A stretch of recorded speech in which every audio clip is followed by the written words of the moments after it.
Good morning students. आज हम अपनी ऑनलाइन कक्षा को आगे बढ़ा रहे हैं और जैसा कि हमने कहा था कि कल हम लोग नंदा डायनेस्टी के बारे में चर्चा करेंगे। आज हम लोग उसी नंदा डायनेस्टी के बारे में चर्चा करेंगे जिस डायनेस्टी के बारे में आप लोगों ने पहले भी सुना है। ये वही डायनेस्टी थी जिसके एक बहुत बड़े इम्पेरर थे, नाम था घनानंद। घनानंद का नाम आपने सुना होगा। आपने अगर चंद्रगुप्त मौर्य वगैरह देखा है तो उससे भी बहुत कुछ क्लियर होगा यहाँ पे कि घनानंद की सेना जो थी बहुत विशाल सेना थी। और इसके बारे में हम क्लास में भी बहुत बार आप लोगों को बताए हैं कि जब अलेक्जेंडर आया था ना, जब उसने नॉर्थ वेस्ट को जीता था, नॉर्थ वेस्ट को, और जब वो आगे बढ़ रहा था मगध की तरफ, तो उसकी सेना भी आगे नहीं बढ़ पाई क्योंकि उसको पता था कि घनानंद की सेना इतनी स्ट्रॉन्ग है। सोचो, अलेक्जेंडर जो दुनिया में सब जगह जाकर के अपना परचम लहराया था, वो भी घनानंद की सेना से लड़ने के लिए आगे नहीं आया। तो सोच सकते हैं आप कि ये जो नंदा डायनेस्टी था वो कितना पावरफुल था, या यूँ कहें कि घनानंद जो था वो कितना पावरफुल इम्पेरर में से था। ठीक है, चलते इसी को हम लोग थोड़ा सा पढ़ते हैं। पहला हम पढ़ेंगे महापद्मानंदा। ये महापद्मानंदा जो थे यही फाउंडर है नंदा डायनेस्टी के। यही क्या है? फाउंडर है इसके नंदा डायनेस्टी के। और इन्होंने किसको एसेसिनेट किया था? तो इन्होंने मर्डर किया था काल अशोक को। किसको मर्डर किया था?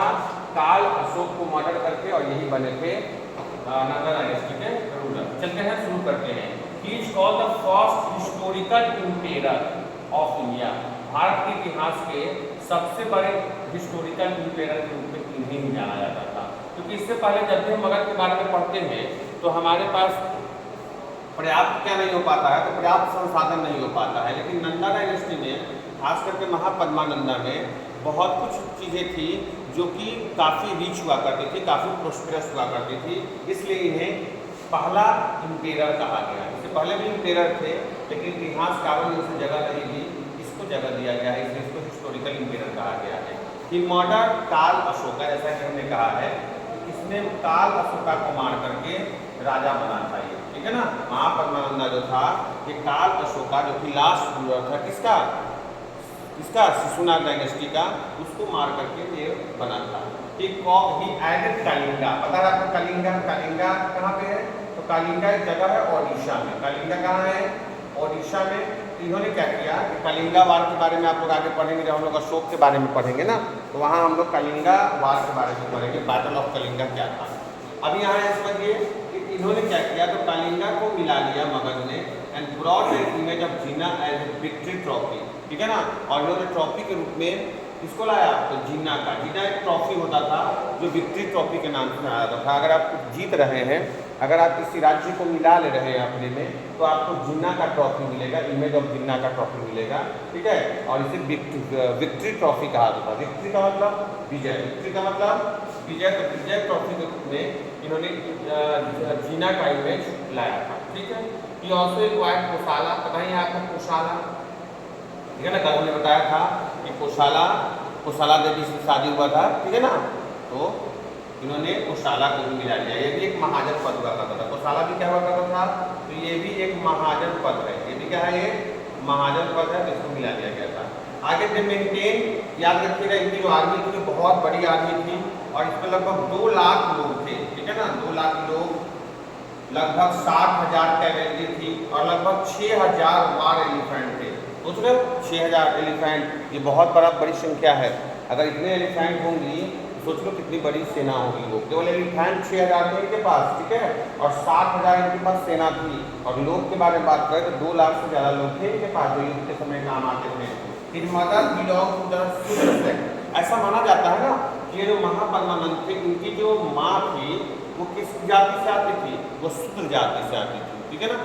ये शूद्र जाति से आती थी, ऐसा माना जाता है। इतिहासकार कहते हैं कि इनकी जो माँ थी वो शूद्र जाति से आती थी। ठीक है ना। और ये जो है महापद्मानंदा जो थे ये शूद्र जाति से ये भी बिलोंग करते हैं, क्योंकि माँ करती है तो ये भी करते हैं। हालांकि इतिहासकार में इसको लेकर के बहुत विवाद है। कुछ लोग का कहना है कि नॉन आर्यंस थे, कुछ लोग का कहना है कि आर्यंस थे, और इनकी माँ के बारे में भी कहना था कि शूद्र थे। खैर, इसके बारे में हम लोग नहीं चर्चा करेंगे, हम लोग चलते हैं आगे। और आगे इसके बाद वाले रूलर के बारे में बात करते हैं जिसका नाम था घनानंद। इसी के बारे में हम बता रहे थे कि घनानंद की सेना को देख करके अलेक्जेंडर भी अपनी सेना को लेकर के पीछे हट गया था। या यूँ कहें कि अलेक्जेंडर की सेना जो थी वो साहस नहीं जुटा पाई कि वो धनानंद की सेना से क्या कर सके, युद्ध कर सके, इसीलिए वहाँ से वो वापस लौट गया था। ठीक है ना, कौन, अलेक्जेंडर। चलते हैं आगे, हम लोग बात करते हैं in Greek literature he is known as Agrammes और जेंड्राम्स। ठीक है ना, and he was the last Nanda emperor. याद रखिएगा, इसके बाद नंदा में 2 ही इंपेरर आपके आए, एक महापद्मानंद और उसके बाद उनका बेटा नंदा धनानंद। ठीक है ना, तो धनानंद इंपेरर में था और नंदा डायनेस्टी का लास्ट रूलर ही था। During his reign Alexander invaded, जैसा कि मैंने बताया ना, इसी के रीजन में अलेक्जेंडर ने नॉर्थ वेस्टर्न इंडिया को कैप्चर कर लिया था। इन्वेड का मतलब होता है कब्जा करना, मिला लेना। ठीक है, तो अलेक्जेंडर ने इन्हीं के शासनकाल में नॉर्थ वेस्टर्न इंडिया को मिला लिया था, but he could not advance toward the Gangetic plain due to his army unwillingness. Unwillingness का मतलब है कि जो अलेक्जेंडर की सेना थी वो आगे बढ़ने बढ़ना नहीं चाहती थी। वो चाहती थी कि हम यहीं से लौट जाएं, नॉर्थ वेस्ट को जीत ही चुके थे ऑलरेडी अलेक्जेंडर। तो उनकी जो सेना थी वो बोली कि नहीं भाई, हम गैंगेटिक प्लेन की तरफ यानी मगध की तरफ हम नहीं जाएंगे, क्योंकि उनको पता था अंदर ही अंदर कि अगर हम वहाँ जाते हैं तो वहाँ हमें इसका सामना करना पड़ेगा, वहाँ हमें सामना करना पड़ेगा धनानंद का। और धनानंद की सेना के बारे में सबको पता था कि धनानंद की सेना कितनी स्ट्रॉन्ग और कितनी बड़ी सेना थी। इसलिए ये अलेक्जेंडर की जो सेना थी, अलेक्जेंडर की जो आर्मी थी, इन्होंने अनविलिंगनेस को किया। अनविलिंगनेस का मतलब होता है अनिच्छा, यानी आप नहीं चाहते हैं कि हाँ हम कुछ भी करें, उसको बोलते हैं अनविलिंगनेस। ठीक है ना, इनकी अनिच्छा थी, ठीक है ना, कि हम युद्ध ना लड़े। किससे युद्ध ना लड़े, तो धनानंद से। ही हैड 2 लाख में, उनके पास 2 लाख लोगों की बहुत बड़ी सेना थी, फिर 20,000 कैवेलरी थे, 3,000 याद रखिएगा, और 2,000 चैरियट थे on stand by. Stand by तो खड़ा, हम बार बार कहते हैं कि मगध एक ऐसा इंपायर हुआ करता था जिसकी आर्मी हमेशा स्टैंड बाई आर्मी थी। स्टैंड बाई का मतलब युद्ध हो न हो, ये हमेशा अपनी आर्मी को एक्टिव करके रखते थे। इनकी आर्मी ऐसा नहीं था कि टेम्पोररी है, या फिर ऐसा नहीं था कि हाँ उसको रखा गया है, जब जरूरत पड़ेगा तब उसको लेकर के आए। नहीं, इनकी आर्मी परमानेंट आर्मी में से थी, युद्ध हो न हो फिर भी ये अपनी आर्मी पर बहुत खर्च करते थे, जैसा कि हमें पता भी है। और जानते हो, यही खर्च करने का कारण इतना ये हुआ कि धीरे धीरे धनानंद लोगों में बहुत ज़्यादा अनपॉपुलर हो गया। आप कहोगे अनपॉपुलर कैसे हो गया? देखिए, अनपॉपुलर होने के बहुत सारे कारण हैं। आप इतनी बड़ी आर्मी को रखे हैं, तो इतनी बड़ी आर्मी को रखने के लिए आपको तो खर्च भी ज़्यादा करना होगा। लेकिन इनके पास क्या था, इनके पास खर्च कहाँ से आएगा, पैसे कहाँ से आएंगे, तो पैसे आएंगे टैक्स बढ़ाने से। तो इन्होंने क्या किया कि टैक्स को बहुत ज़्यादा बढ़ा दिया। तो जिनको इतनी बड़ी आर्मी रखनी थी भाई, और इतनी बड़ी आर्मी रखने के लिए इनको पैसे भी बहुत ज़्यादा पड़ते थे, इसलिए इन्होंने टैक्स को बहुत ज़्यादा इंक्रीज कर दिया। और जैसे जैसे ही टैक्स को बढ़ाते चले गए, लोग इनको क्या करते चले गए, अनपॉपुलर करते चले गए। लोगों को लगा कि भाई ये तो बहुत पैसा बढ़ा रहा है, महंगाई बहुत चरम सीमा में पहुँच गई, जिसके कारण धनानंद को लोग पसंद करना बंद कर दिए। तो वही लिखा कि ही वाज अनपॉपुलर, ये अनपॉपुलर होते चला गया धीरे धीरे। ठीक है ना, किसके बीच, लोगों के बीच। ठीक है ना, due to his demanding tax collection, ये धीरे धीरे अपने टैक्स को बढ़ाते चला गया। क्योंकि इतनी बड़ी आर्मी थी भाई, और इतनी बड़ी आर्मी को इसको रखना था, तो इतनी बड़ी आर्मी को रखने के लिए इसको क्या करना पड़ता है, इसको टैक्स इंक्रीज करना पड़ता। तो इन्होंने क्या किया, टैक्स को पूरी तरह से बढ़ा दिया। ठीक है, आगे चलते हैं causes for the rise of Magadh. अब देखिए क्या क्या कारण थे जिससे इसका राइज हुआ। किसका राइज हुआ, मगध का। ठीक है, तो Magadh was located on the upper and lower part of the Gangetic valley. हम बार बार बात करते हैं इसके बारे में कि गंगा के आसपास का क्षेत्र बहुत फर्टाइल होगा, और जब बहुत फर्टाइल होगा तो क्या होगा, सीधी सी बात है, जब फर्टाइल ज़्यादा होगा तो प्रोडक्शन ज़्यादा, और जब प्रोडक्शन ज़्यादा होगा तो इनकम भी ज़्यादा, और इनकम ज़्यादा होगा तो टैक्स कलेक्शन भी ज़्यादा होगा। तो वही लिखा कि Magadh was located on the upper and lower part of the Gangetic valley. Gangetic के आसपास का क्षेत्र था।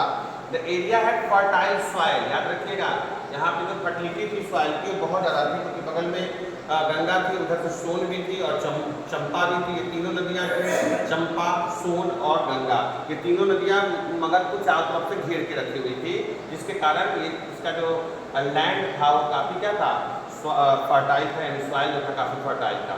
Both Rajgir and Pataliputra were located in strategic position. ठीक है ना, राजगीर हो तो इन्होंने 2 ही जगह अपनी राजधानी बनाई, कि बार बार राजधानी को शिफ्ट करते थे, या तो राजगीर से पाटलिपुत्रा या पाटलिपुत्रा से राजगीर, ठीक है ना। तो ये दोनों जो थे वो काफ़ी स्ट्रेटेजिक पॉइंट से काफ़ी ज़्यादा इंपॉर्टेंट थे। आपको पता है राजगीर जो है वो 5 झील से घिरा हुआ था, हमने ऑलरेडी डिस्कस किया है। पाटलिपुत्रा में क्या था, पाटलिपुत्रा में एक तरफ से गंगा थी, दूसरी तरफ से क्या था, सोन था, जिसके कारण ये भी काफ़ी इंपॉर्टेंट था स्ट्रेटेजिक पॉइंट ऑफ व्यू से, ठीक है। अब बात करते हैं इसके इकोनॉमिक फैक्टर के बारे में। तो आगे बात करते हैं, तो पहला लाइन है it had huge copper and iron deposit. बात करते हैं मगध के बारे में, तो मगध में कॉपर और आयरन अधिक से अधिक मात्रा में थे, उनके पास रिसोर्सेज की कोई कमी नहीं थी, चाहे वो कॉपर हो चाहे वो आयरन हो, दोनों इनके पास पर्याप्त मात्रा में थे। Because of its location it could easily control trade, और लोकेशन इतना अच्छा था, गंगा के आसपास का क्षेत्र था, सोन के आसपास का क्षेत्र था, जिसके कारण ये ट्रेड भी आसानी से कर लेते थे।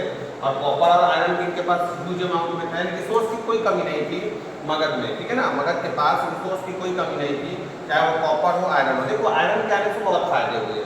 आयरन के आने से क्या होगा, तो आयरन के आने से जो इनके जो वीपन्स थे वो काफ़ी शार्पिंग होने लगे, अधिक से अधिक मात्रा में आयरन से बना वीपन्स का प्रयोग किया जाने लगा। यहाँ तक कि एग्रीकल्चर में भी बहुत फायदा हुआ। जो प्लाविंग था, यानी प्लाविंग आप कर सकते हैं, कल्टीवेटर जिससे आप खेतों की जुताई करते हैं, वो भी काफ़ी अच्छा से हो पा रहा था, क्योंकि अब आयरन पर्याप्त मात्रा में अवेलेबल था। तो जुताई अगर अच्छी होगी तो क्या होगा, प्रोडक्शन भी अच्छा होगा। तो याद रखिएगा आयरन के आने से बहुत फायदा होगा। तो आयरन और कॉपर दोनों काफ़ी अच्छी मात्रा में मौजूद थे मगध के पास, ठीक है ना। और लोकेशन भी इतना अच्छा था कि ये कंट्रोल कर सकते थे ट्रेड को, कि कहाँ कौन सामान कब भेजना है, नहीं भेजना है, कितनी मात्रा में भेजना है, इसके बारे में इनके पास बहुत जानकारियाँ थी। आगे लिखा last line, the mastery over Ganga meant great economic prosperity. और सीधी सी बात है, गंगा के आसपास का क्षेत्र इन्हीं का था, तो इस पर मास्टरी भी किसका था, इनका ही था, यानी मगध वालों का ही था। तो इसके कारण ही क्या हुआ कि बहुत ज़्यादा इकोनॉमिक प्रोस्पेरिटी आया पूरे मगध में। और इकोनॉमिक अगर स्थिति अगर आपकी ठीक है तो ऑलमोस्ट सब चीज़ें ठीक होंगी, ठीक है। आज हम लोग पढ़िए नंदा डायनेस्टी के बारे में, कल हम लोग माइटी मौर्यंस को पढ़ेंगे, ठीक है ना। हम लोग देखेंगे मौर्यंस के बारे में कि मौर्यन डायनेस्टी कैसा था, उसके कौन कौन से राजा आए, उनकी क्या उत्तरता थी, और आगे कैसे अशोक थे, ठीक है ना, या फिर चाणक्य की सहायता से कैसे चंद्रगुप्त मौर्य जो है वो शासन में आते हैं। आप इसका प्रॉपर नोट्स कर लीजिएगा। जब क्लास खुलेगी तो हम इसको ऑफलाइन में हम नहीं पढ़ाने वाले हैं, ऑफलाइन में आपके डाउट्स हम क्लियर करेंगे, लेकिन हम इसको पढ़ाएंगे नहीं सिर्फ से, क्योंकि बहुत मेहनत लगता है इसको करने में, सब कुछ इकट्ठा करने में। तो आप लोग प्रॉपर नोट्स बना करके आगे बढ़ते चलें, और जब हम लोग ऑफलाइन में मिलेंगे तब हम कुछ और कुछ और चीज़ों के बारे में हम लोग बात करेंगे। चलिए अच्छे से देखिए और नोट्स बनाइए। बहुत बहुत धन्यवाद।